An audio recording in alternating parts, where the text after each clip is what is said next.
Well,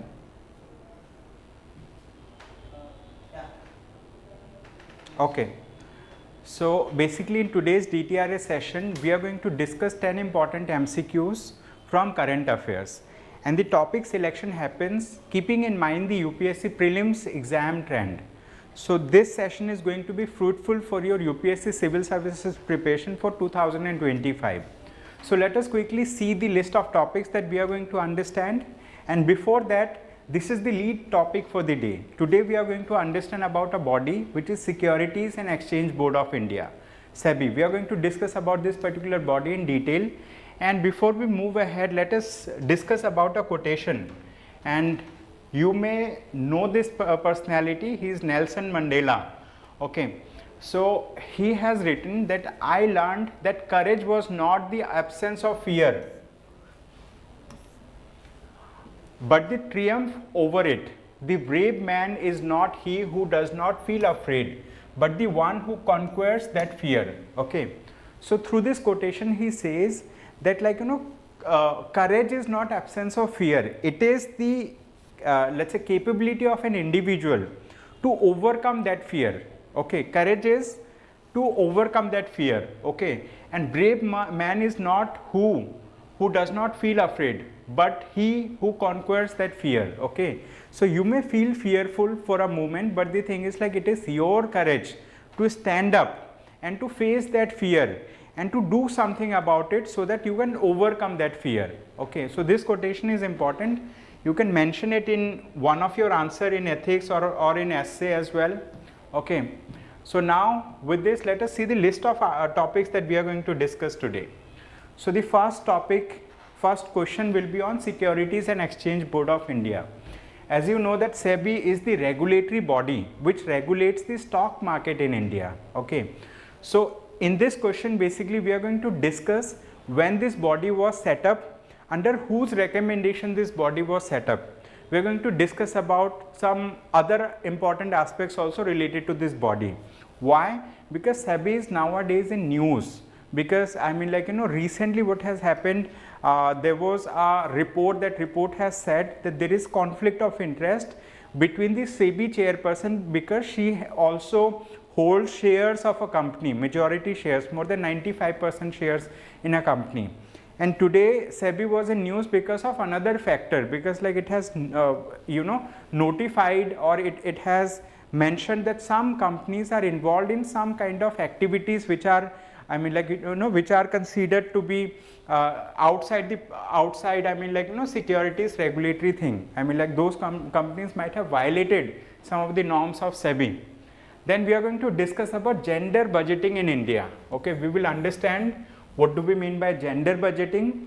Basically, gender budgeting means when in your budget you have significant share for the other genders also, for women. If you allocate some share in the budget for women's as well. Then we are going to discuss about regions that are in news. This question is from mapping perspective. In UPSC Prelims exam, they ask mapping based questions as well. So through this question, we will understand about those places, those regions which are in news. Then we are going to discuss about a group, Pacific Islands Forum. Then Indian Council of Agricultural Research. We are going to discuss about bonus issue. This is a topic from Indian economy. We will understand what is the meaning of bonus issue. We are going to understand about doubtful voters or D-voters. D-voters are in news because in the state of Assam, recently NRC exercise has been done, and D-voters are those people whose citizenship is doubtful at this moment. Okay, many people are in foreign tribunal also. Okay. Then we are going to understand She-Box portal. We will understand what is this portal all about, how this portal helps women. So we will understand about this. Then there is a program which is known as Retired Sports Person Empowerment Training Program, RESET program. We will understand about this also. Then Samudra Pratap. It is a kind of coast guard vessel. We'll understand about this vessel, what are its features and all. We will discuss about this. Okay. So these are the 10 topics that we are going to discuss today. So this is the first question. Okay. So as I discussed, it is about SEBI, Securities and Exchange Board of India. They have given 3 statements. Number 1, it is a regulatory body established in 1987. Here the year is wrong, it was established in 1988. It was established on the recommendation of Narsimham committee or Narsimham committee, and apart from this there is another committee. I mean, like, you know, both these committees has recommended that we can establish a body which is going to regulate the secondary market in India. So there was a body which is GS Patel committee, okay.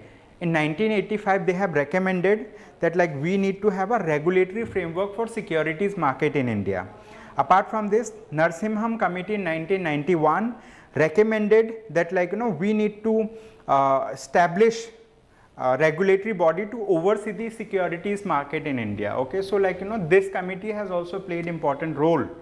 It has judicial powers in regulating the securities market, okay. So this statement, basically it has semi-judicial authority. I mean, like, you know, it does have quasi-judicial power, I would say, because like it can impose fines, it can impose penalties also, okay. So both these statements are correct. Option B, only two, second and third are correct. So with this we will move to the next question. You see, SEBI flags pattern used by SME platform listed firms, promoters to rig share prices, cautions investors, like that, okay. Now we have another topic, question number 2. So in this question we are going to discuss about gender budgeting in India, okay. So when was the gender budgeting concept first introduced in India? It was in the year of 2005 and 6, where I mean gender budgeting was introduced in government budgeting in India, okay. So here they said like it was introduced in 2007-8, so it was in 2005 and 2006, 5-6. It is a separate budget addressing the specific needs of women, okay. So here we are going to understand whether it is a separate budget or not, okay. Then we have another question statement. The Ministry of Women and Child Development coordinates gender budgeting efforts. Both these statements are right. Correct answer is option B, 2 and 3, okay. 2 and 3 is the right answer, option B. Analyzing the gender budget of 2024-25 explained. So basically this year the union government has allocated around 1%, right, towards gender budgeting. So this is a good step, I mean, like, you know, for considering the needs of women. Now we have another question. It is from Places in News. So consider the following pairs. They have given pairs, okay. So maybe like it is not readable for you. So number 1 is Luhansk or Lugansk. So this particular place is located in Ukraine. Then Kandy, it is a place in Sri Lanka. This particular place is in news because of the Ukraine-Russia war. Then Kandy, it is a historical place. It used to be the, I mean, like, you know, the place of kings, the last kings of in Sri Lanka. So this is also right. Then Fars, again, it is a place in Iran. So both these places are, I mean, like UNESCO World Heritage Sites also, the second and third. And this particular place is in news because of Russia-Ukraine war. All the three are correctly matched in this question, alright. You can download this PDF. In the PDF, I mean, like all of these places are mentioned properly. Russia claims 2 more villages in Donetsk and Lugansk region, okay. So Russia has taken control of 2 more places. So that's why it is in news. So we have included names of all of these 3. We have given details about them also. You can go through it. Now we have another question, question number 4. Consider the following countries, so these are, I mean, like island nations, we would say Tonga, Palau, Cook Islands and Fiji. How many of the above mentioned countries are members of the Pacific Islands Forum? So when we talk about Pacific Islands Forum, it is a group, okay, it is a group of countries, okay, it is a forum. So in this forum, which are members? So basically Pacific Islands Forum has 18 countries. How many countries? 18 countries as part of island nations. So like Tonga is there, Palau is there and Fiji is there. Cook Island is not there, okay. So correct answer is only 3. How many? Only 3.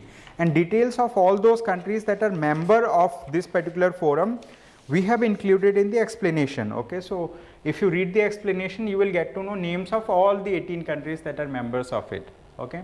So the Pacific Islands Forum an annual meeting begins, the organization and the issue being discussed. Okay, so like so in this Pacific Islands Forum, many countries are members of it. Okay, now let us move to the next question, question number 5. All right, so it says, consider the following statements about Indian Council of Agricultural Research. What? Indian Council of Agricultural Research. So we are going to discuss about these 3 statements related to ICAR.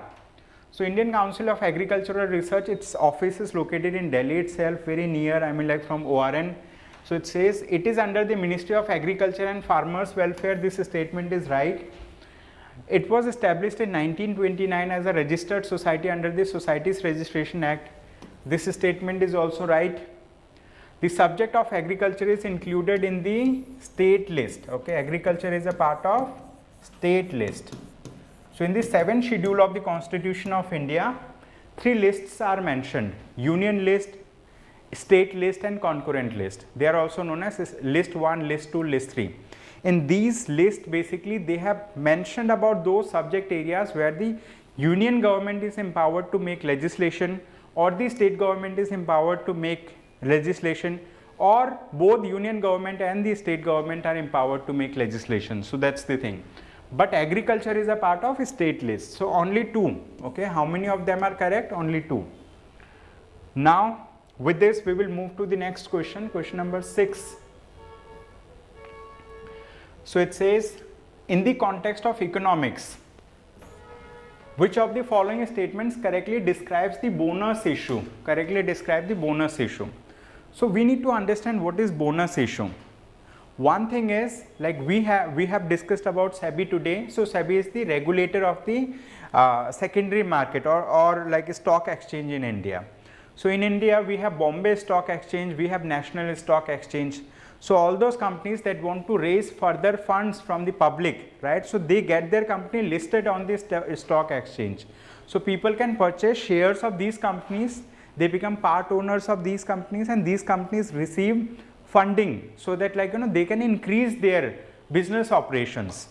And those people who purchase the shares, they purchase those shares because they speculate that the valuation of this company is going to go up. Today if a company is worth 100 crore rupees, maybe after few years it becomes 110 crore, 150 crore company.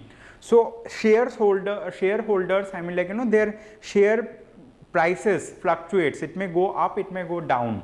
So it depends on various factors. So bonus issue is something where the existing shareholders, let's consider I am a person, I'm an investor, I'm an investor A. So I have purchased shares of company 1. Okay, so maybe I have 500 shares as of now. So in bonus issue, what this company will do is in proportion to the shares which are already held by the shareholders. There can be many shareholders like me, they hold certain shares. So this company is going to give more shares to the existing shareholders free of cost. But the thing is it will not increase the valuation of the company. If let's consider one share, earlier one share was cost rupees, let's say 1000. One share was rupees 1000. So now if I have 500 shares, this company is giving me 500 more shares, 1:1 ratio. So totally I will be having 1000 share. But the value of this 1000 share will be equivalent to whatever was the value of 500 shares earlier. Are you understanding? So per share value is going to go down by half because double the shares have been given to me. So this is known as bonus issue. So it is the issuance of new shares to the public at a price lower than the market value of the existing. No, this is not the thing. It is the issuance of additional shares to the existing shareholders without any additional cost based on the number of shares they already hold. Okay, correct answer is option B. Okay, in this case means additional shares are given to the people who already hold share. Okay, this is the thing. So price of per share goes down and number of shares with the people goes up. Okay, so recently Reliance Industries have considered to give 1:1 bonus in September 5th board meeting. Means anyone If you have 100 shares, this company is giving you 100 more shares. It's a kind of bonus, and this actually appreciates the price of the shares at a let's say later point of time. Now we have another question. It says consider the following statements regarding D voters. D voters means doubtful voters. So in the state of Assam, NRC exercise was conducted. NRC means National Register of Citizens. So all those people who are citizens of India and who are residing in Assam, so a register was maintained where the Indian citizens, I mean their names are mentioned. Anyone who does not have proper documentation, so he is put into like doubtful voters category, and it is the onus on that person to prove that he is a citizen of India. I mean like he can show further documentation, he can challenge the doubtful voters category in a foreigners tribunal in Assam itself. Okay, so this is the thing. So it was first introduced in 1997 elections in Assam. This statement is right. These are people whose citizenship status is disputed in Assam, in India. This statement is also right. D voters can vote in elections, but their votes are counted separately. This statement is wrong. Okay. So those people who are put into doubtful voters category, they will not be allowed to vote unless they prove that they are Indian citizens. Okay, this is the thing. So only statement 1 and 2 are correct. A, option A, 1 and 2 are correct. So with this, we will move to the next topic. So nearly 1.2 D lakh voters in Assam, D voters in Assam, 41,500 foreigners, people are in foreigners tribunal or foreign tribunal. Now this is question number 8. It says, with reference to She-Box portal, consider the following statements. They have given 4 statements related to this portal. This portal was in news recently, so that's why we are learning about this. Okay, so all these statements are correct. All right, so it is an initiative of the Ministry of Women and Child Development. This is correct. It offers unified system for both government and private sectors. It features real-time monitoring of complaints through a designated nodal officer. It has repository of resources on sexual harassment of women at workplace, Prevention, Prohibition and Redressal Act, POSH Act. Okay, so how many of the above statements are correct? All the 4. Okay, so this is a new portal which has been established. It is for women's help. Okay, so any women who is working, women, either she is working in government setup or she is working in a private organization, if she is facing sexual harassment related issues, she can report against it in the She-Box portal. Are you understanding? So this is the thing. So with this, it says Women and Child Development says it has launched a centralized portal on sexual harassment complaints. Okay, it's a centralized portal. So with this, we have question number 9. What is this question all about? It says, with reference to retired sports persons empowerment training program, consider the following statements. We have 3 statements. So we will see. It aims to empower retired sports person with knowledge and skills for career development and increased employability. The program is open to retired athletes aged between 25 and 50. This age is from 20 years to 25 years. Those young athletes who have won some medal, silver medal, gold medal, etc., but they have discontinued the sports, they have retired. Okay, for those people, basically government has started this program, which is reset program. Through this program, Government of India is going to provide them hybrid mode of training, online training as well as on the ground training. Okay, so for this, they have started this program, which is reset program. And the program will be offered on ground training and internship mode. Okay, so it will be offered in hybrid mode. On ground will be there, but in online format also it will be there. It should be offered only on. If it is mentioned only on, so in that case it will be wrong. Otherwise, generally it will be provided in hybrid mode, right? Partially it is correct. However, we are considering only one. Correct answer is statement 1. All right. So, Dr. Mansukh Mandavia launches retired sports persons empowerment training program, reset program. Now we have another question number 10. It says, with reference to Samudra Pratap, consider the following statements. We have three statements. Number one, it has been built by Shipping Corporation of India. This has been built by Goa Shipyards Limited. Which organization? Goa Shipyards Limited. It will help to check oil spill in the country's sea coast. It is the first indigenously developed pollution control vessel of Indian Coast Guard. Only two. Okay. Means what is this Samudra Pratap? It is a vessel, and this vessel is going to help Indian Coast Guard to check the instances of oil spill. It is going to control oil spill, and whenever oil spill happens, it's going to take immediate steps. So it is for protecting the sea coast from let's say oil spill related hazards. Okay, so this is the thing. So statements second and third are correct. So with this, we have discussed all the 10 questions today. So thank you so much everyone for attending today's session, and we are going to start the mains intensive guidance program. This is a program where classes are conducted, tests are conducted, and every day there will be class of 6 hours for every subject. So before December of this year itself, we are going to cover the entire syllabus of UPSC mains exam. The general studies syllabus will be covered.